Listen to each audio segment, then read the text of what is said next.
श्रीमद् भगवत गीता के छठे अध्याय का महत्व इस प्रकार है, सुनिए।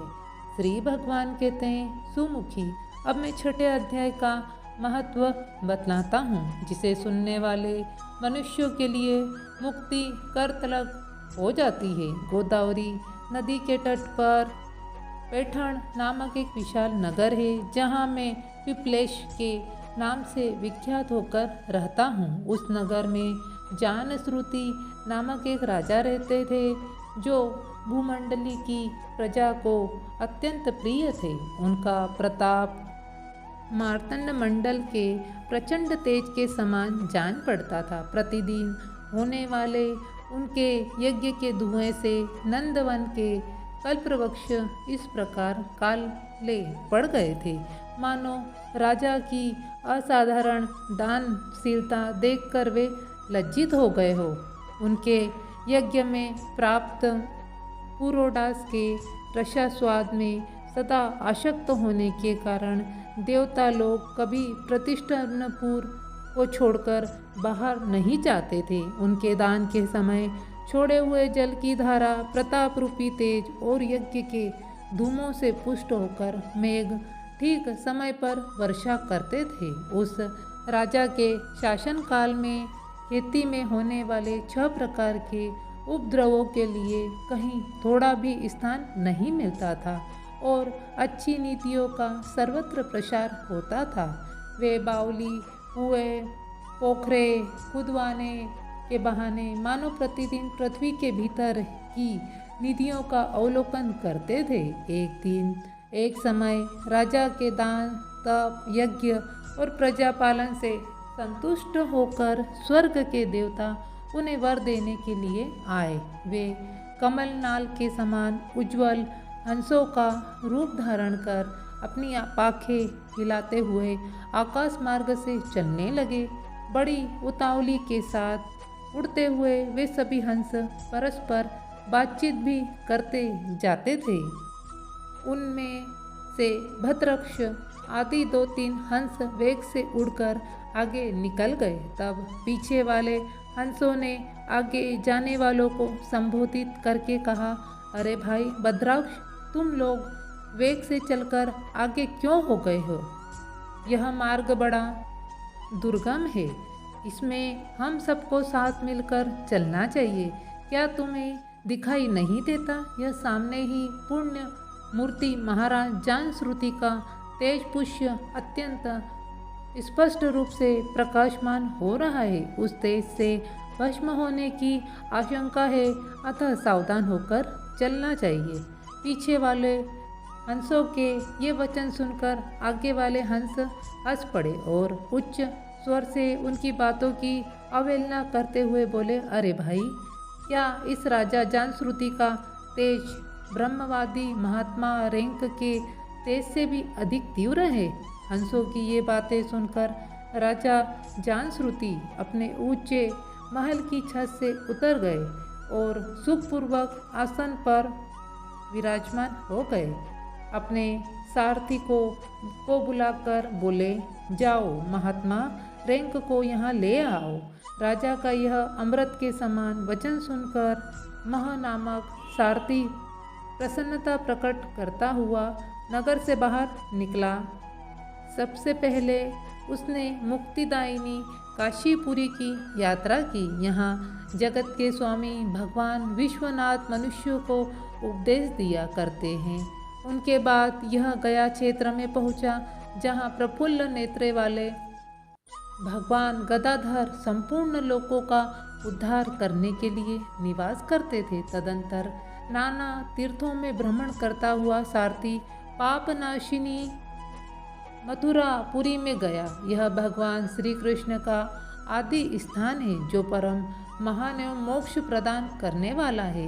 वेद और शास्त्रों में वह तीर्थ त्रिभुवन पति भगवान गोविंद के अवतार स्थान के नाम से प्रसिद्ध है। नाना देवता और ब्रह्मर्षि उसका सेवन करते हैं। मथुरा नगर कालिंदी यमुना के किनारे शोभा पाता है। उसकी आकृति अर्धचंद्र के समान प्रतीत होती है। यह सब तीर्थों के निवास से परिपूर्ण है, परम आनंद प्रदान करने के कारण सुंदर प्रतीत होता है। गोवर्धन पर्वत के होने से मथुरा मंडली की शोभा और भी बढ़ गई है। वह पवित्र वृक्षों और लताओं से आवृत है। उसमें 12 वन है। वह परम पुण्यमय तथा सबको विश्राम देने वाले सुत्रियों के सारभूत भगवान श्री कृष्ण की आधार भूमि है। तपश्चात मथुरा से पश्चिम और उत्तर दिशा की ओर बहुत दूर तक जाने पर सारथिकों को काश्मीर नामक नगर दिखाई दिया, जहाँ शंख के समान उज्ज्वल गगनचुंबी महलों की पंक्तियाँ भगवान शंकर के भांति शोभा पाती हैं, जहाँ ब्राह्मणों के शास्त्रीय आलाप सुनकर मुक्त मनुष्य भी सुंदर वाणी और पदों का उच्चारण करते हुए देवता के समान हो जाते हैं, जहाँ निरंतर होने वाले यज्ञ धूम से व्याप्त होने के कारण आकाश मंडल मेघों से धुलते रहने पर भी अपनी कालिमा नहीं छोड़ता, जहाँ उपाध्याय के पास आकर छात्र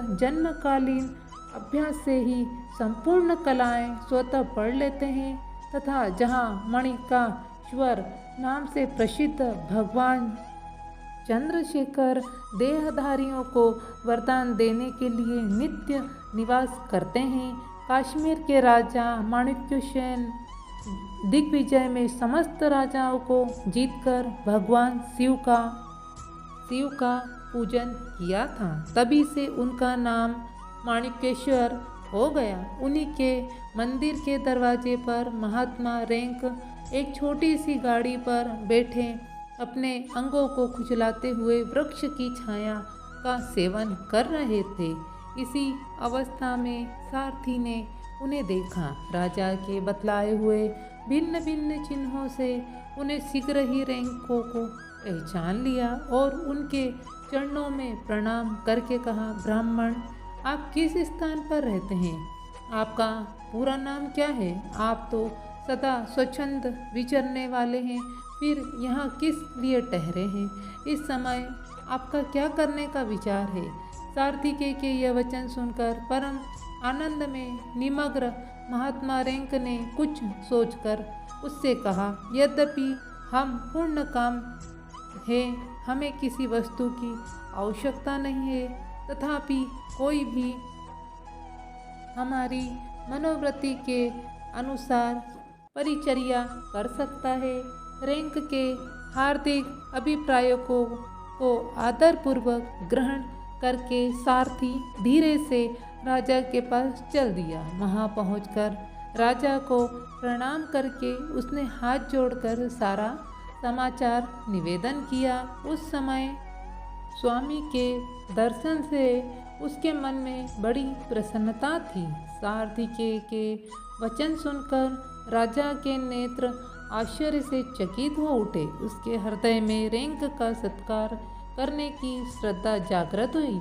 उन्होंने 2 खच्चरियों से जुती हुई एक गाड़ी लेकर यहाँ यात्रा की, साथ ही मोती के हार, अच्छे अच्छे वस्त्र और एक सहस्त्र गोए में भी ले ली।